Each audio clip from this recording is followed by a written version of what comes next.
Hello. Today I would like to introduce you to the Procore and Sage 300 construction and real estate integration. To start, I'd like to walk you through the integration map. These are the items that are currently included in our integration, meaning they can be synced between the project management system in Procore and your Sage 300 CRE accounting system. In many cases, you will see that our integration is bidirectional, meaning not only are we able to push information from Procore to Sage, but in many cases we are also able to pull information from Sage into Procore. We've tried to provide this bidirectional integration in as many places as possible so that you are able to continue using existing workflows without a major change or disruption in the way you normally do things. For example, projects can be created in Procore and exported to Sage, but they can also be created in Sage and imported into Procore. This means you can continue using the workflows you were already utilizing in regards to job creation. If you would prefer to create new projects in Procore, you can do that and then simply export the project to Sage when you are ready to. But if you are already following a workflow in Sage that you prefer to keep, you can continue to do so and then import the information into Procore when you're ready to start running the project here. We want to make sure and be flexible in as many areas as possible so that there aren't any drastic changes to the workflows you are already utilizing. We have this same bidirectional option on subjobs, companies, and budgets.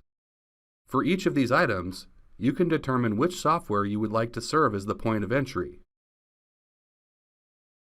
As we work our way down the feature set map, you will notice that there are some additional items here, such as commitments, commitment change orders, subcontractor invoices, and prime contract change orders that must originate in Procore and can then be exported to Sage.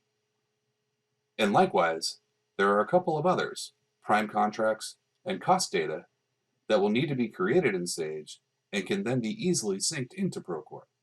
The features you see here make up what is currently included with the Procore and Sage integration, but we're not stopping here.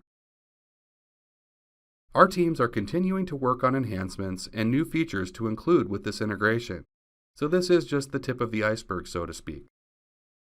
You can visit our Sage 300 Construction and Real Estate Integrations page in our Support Center to stay up to date with any new features that may be added.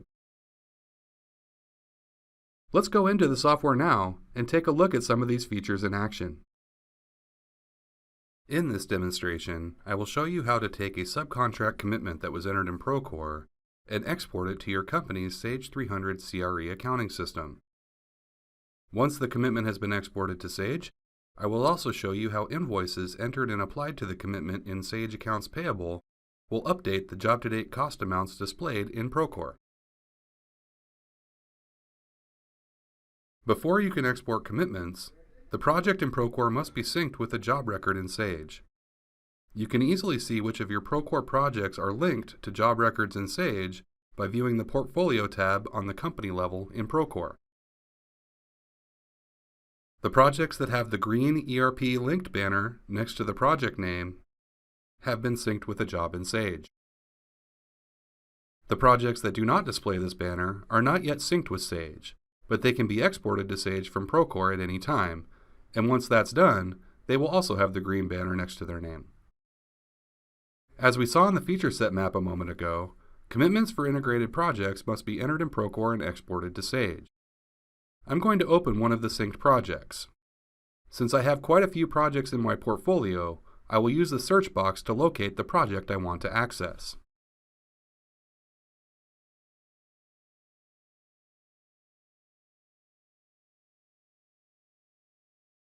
And now I'll go into the Commitments tool.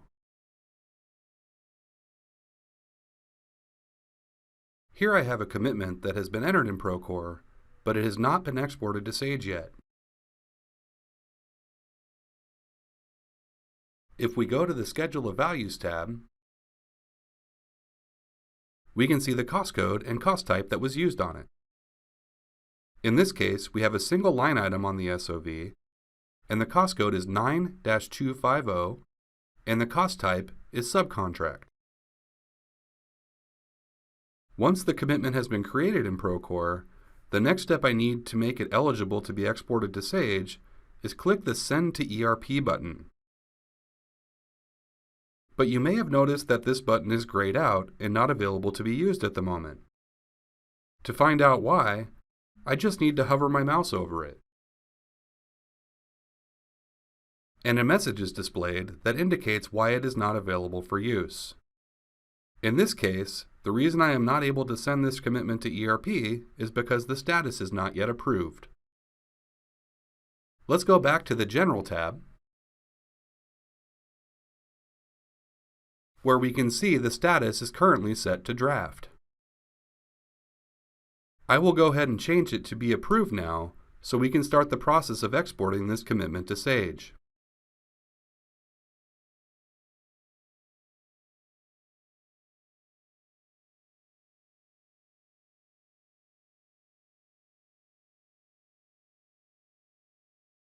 And the Send to ERP button is now available, so I will go ahead and click it.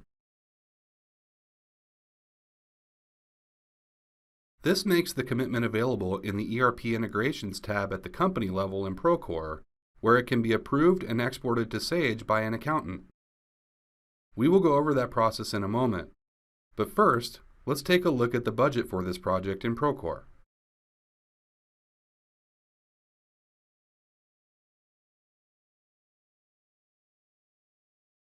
If we scroll down to the budget item used in the SOV for the commitment we just viewed, we can see the committed cost amount is reflected there.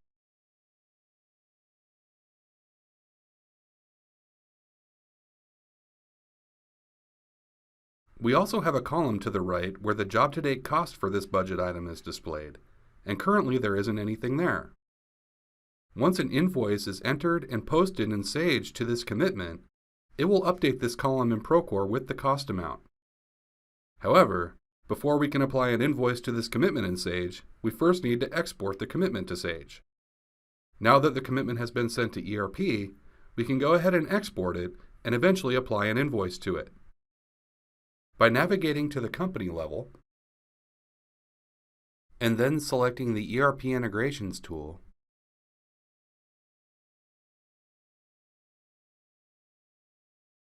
we can access the area where items that have been sent to ERP can be reviewed and either accepted and exported to Sage or rejected back to the person who sent it for correction. This is meant to provide one last chance for review before anything is actually created in Sage. As a part of the implementation of Procore and the integration with Sage, certain members from your company will be designated as accounting approvers, which means they will be given the authority in Procore to review and either reject or accept and export financial information entered in Procore to Sage. With appropriate permissions in place, an accounting approver can now navigate to the ERP Integrations and Commitment sub-tab, and any commitments that have been sent to ERP but have not yet been approved or rejected will be listed here on the Ready to Export filter. Here is the commitment I just sent to ERP a moment ago. In this view, commitments are sorted by job. For each commitment, there's a hyperlink provided that can be used to open the commitment up. And there's also a link to view the PDF of the commitment here. After reviewing the commitment data, the accounting approver must choose to accept or reject it. If there's missing or incorrect data on the commitment, the accounting approver should select the option to reject it. When I select Reject, a comments area appears. In the comments, I can indicate why I'm rejecting the entry.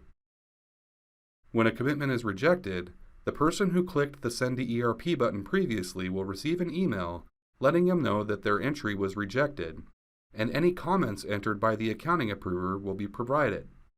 So it is a good idea to make sure and include your reasoning here so the person who sent it will know why it was rejected and what they must do to fix it before resending it to ERP. On the other hand, if the information for the commitment is complete and accurate, use the Accept button. The commitment ID entered in Procore pre-fills, but can be edited if necessary. And all I need to do now is click the Export to Sage 300 button. The export is now being performed. While it is exporting, you will see this message, but it will update when it is completed to let you know it was successful. Now that our export has completed, the commitment will appear in Sage, and in Procore, the commitment will move from the Ready to Export filter to the Synced filter. Let's go into Sage now and take a look on that side. In Job Cost, we can see the commitment that was just exported from Procore under Tasks, Commitments.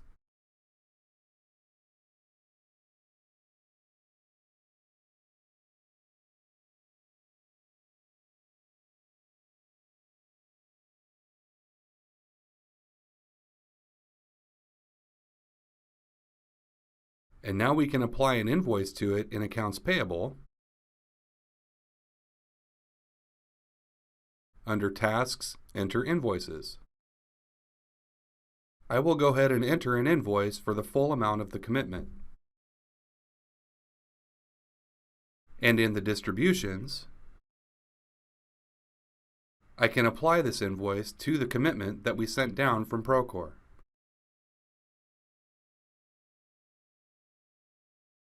Now I just need to finish through the entry.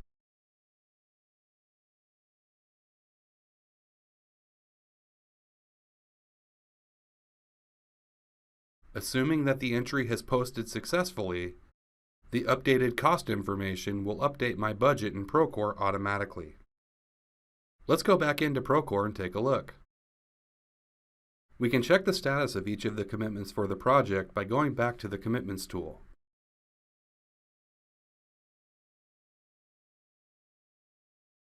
Each commitment for the project is listed here. And you may notice the colored banners. These are here to make it easy for you to determine the synchronization status for each of your commitments. A green banner indicates that the commitment was successfully exported from Procore to Sage. A blue banner indicates that the commitment has been sent to ERP, but has not yet been exported to Sage. A yellow banner indicates the commitment has either failed to export or has been rejected by your accounting approver. And any commitments that do not have a banner at all have not yet been sent to ERP for accounting approval.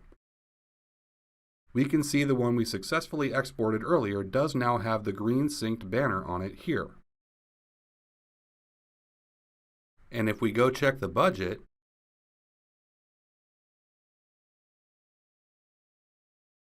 and scroll down to the line item we viewed earlier,